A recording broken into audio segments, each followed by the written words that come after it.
是伯伦。今天我们要介绍的是三叶虫中的重战舰怪盾虫。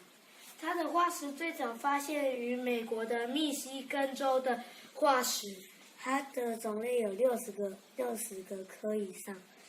它最后的体型长达60公分。它的特征有身体扁平、强化视力。它经历过3次大灭绝，第一个是奥陶纪，第二个是平凡纪，第三个是二叠纪。